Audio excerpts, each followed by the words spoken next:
दिल्ली में मोदी का जलवा तो लखनऊ में योगी का दबदबा। एक तरफ बीजेपी प्रधानमंत्री नरेंद्र मोदी के 12 साल पूरे होने का जश्न मना रही है, तो दूसरी तरफ 2027 के चुनाव से पहले उत्तर प्रदेश में एक सवाल सियासी गलियारों में तूफान मचा रखा है। क्या बीजेपी फिर योगी के चेहरे पर चुनाव लड़ेगी या दिल्ली से तय होगी पूरी रणनीति?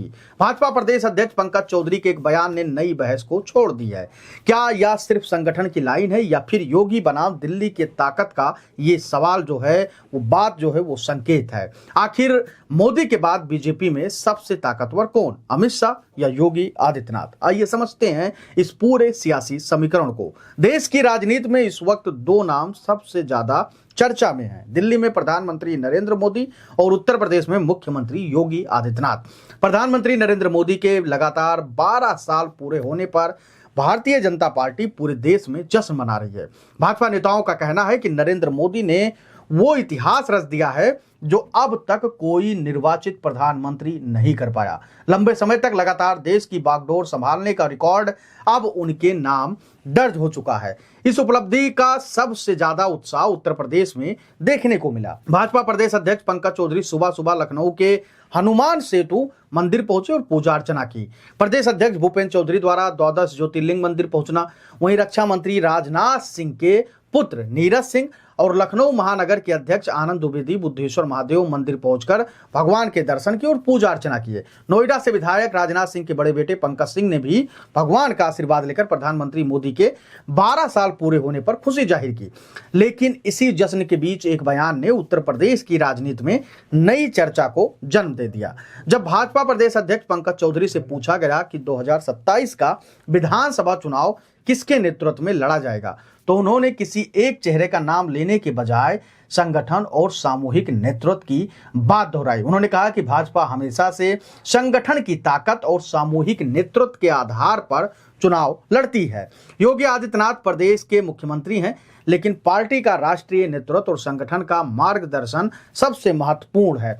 पंकज चौधरी के इस बयान के बाद राजनीतिक गलियारों में कई तरह की चर्चाएं शुरू हो गई। जब उनसे पूछा गया कि क्या योगी आदित्यनाथ के चेहरे पर चुनाव लड़ा जाएगा, तो उन्होंने साफ मना कर दिया। कहा पार्टी और दिल्ली यानी कि नेतृत्व हमारा जो कहेगी उसी हिसाब से चुनाव लड़ा जाएगा, किसी एक चेहरे पर हम चुनाव नहीं लड़ेंगे। पंकज चौधरी के इसी बयान ने उत्तर प्रदेश के में सियासी तूफान ला दिया कि आखिर योगी आदित्यनाथ जब इतने बड़े नेता हैं, इतने बड़े चेहरे हैं, तो उनके नाम पर यूपी में चुनाव क्यों नहीं होगा और पंकज चौधरी फिर ऐसी बातें क्यों कह रही हैं? जबकि ब्रजेश पाठक पहले ही कुछ दिन पहले उन्होंने कहा कि योगी आदित्यनाथ के नेतृत्व में हम चुनाव लड़ेंगे और चुनावी मैदान में जाएंगे। पंकज चौधरी के इस बयान के बाद राजनीतिक गलियारों में कई तरीके की चर्चाएं शुरू हो गई। कुछ राजनीतिक विश्लेषकों का मानना है कि भाजपा किसी एक चेहरे पर निर्भर रहने की बात सार्वजनिक तौर पर नहीं करती, जबकि दूसरी तरफ यह भी माना जाता है कि उत्तर प्रदेश में योगी आदित्यनाथ पार्टी के सबसे लोकप्रिय और ताकतवर नेताओं में शामिल हैं। 2017-2022 के चुनाव में भी उनके नेतृत्व और सरकार के कामकाज को प्रमुखता से पेश किया गया था। इसी बीच बीते दिनों कुछ विभागों में फेरबदल और संगठन तथा सरकार के बीच तालमेल को लेकर भी चर्चाएं तेज हो गई। ऐसे में पंकज चौधरी के बयान को कई लोग अलग अलग नजरिए से देख रहे हैं। हालांकि भाजपा की ओर से लगातार यही कहा जा रहा है, यही मैसेज दिया जा रहा है कि पार्टी सामूहिक नेतृत्व और संगठनात्मक शक्ति के आधार पर आगे बढ़ती है। राजनीतिक विश्लेषकों का यह भी मानना है कि योगी आदित्यनाथ उत्तर प्रदेश में भाजपा के सबसे बड़े जनाधार वाले और नेताओं में से एक हैं। वो राज्य के सबसे लंबे समय तक लगातार मुख्यमंत्री रहने वाले नेताओं में शामिल हैं। जैसा कि मोदी बन गए हैं, उन्होंने रिकॉर्ड बना दिया है और 2027 में लगातार तीसरी बार सत्ता में वापसी का लक्ष्य लेकर आगे वो बढ़ रहे हैं। वहीं राष्ट्रीय स्तर पर प्रधानमंत्री नरेंद्र मोदी के बाद केंद्रीय गृह मंत्री अमित शाह को भाजपा का सबसे प्रभावशाली रणनीतिकार माना जाता है। पार्टी संगठन से लेकर राज्यों में अध्यक्षों की नियुक्ति और चुनावी रणनीति तक में उनकी अहम भूमिका मानी जाती है। कई सर्वेक्षणों में भी मोदी के बाद अमित शाह और योगी आदित्यनाथ को भाजपा के प्रमुख चेहरों में गिना गया है। याद करिए वो सर्वे, जब सर्वे होता कि मोदी के बाद कौन, तो अमित शाह को 29% लोगों ने हाँ कहा था और योगी आदित्यनाथ को 28%।